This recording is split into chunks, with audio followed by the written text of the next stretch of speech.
Étiez-vous déjà au courant des plus brefs segments de temps connus par la science? Préparez-vous à entrer dans l'infiniment petit.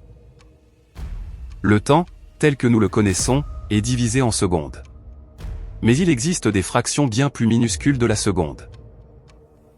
La milliseconde correspond à un millième de seconde. Déjà utilisé pour mesurer la vitesse des ordinateurs ou des événements sportifs. Encore plus petit, la microseconde équivaut à un millionième de seconde. Elle intervient dans l'électronique et les communications numériques.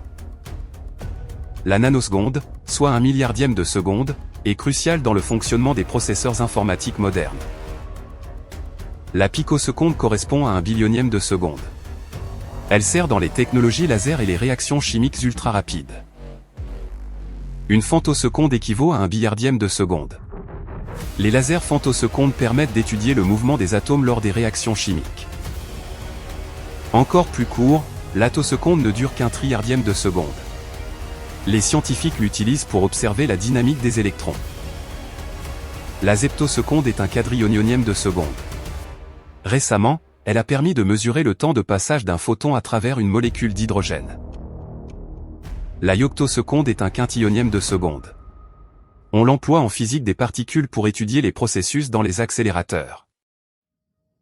Au-delà, les physiciens théoriciens parlent du temps de Planck. C'est l'unité la plus petite concevable, proche de 10 puissance moins 43 secondes. À cette échelle, nos lois actuelles de la physique ne permettent plus de décrire précisément ce qui se passe. Pour mesurer ces durées, on utilise des instruments ultra perfectionnés, grâce à des lasers et des capteurs de précision extrême. L'étude de ces segments minuscules aide à repousser les frontières de la connaissance, en physique, chimie et technologie. Chaque fraction, de la seconde jusqu'au temps de Planck, révèle une nouvelle dimension de l'univers et de la matière. Merci d'avoir suivi ce voyage à travers l'échelle du temps. Les plus brefs segments nous rapprochent toujours plus des mystères de l'infiniment petit.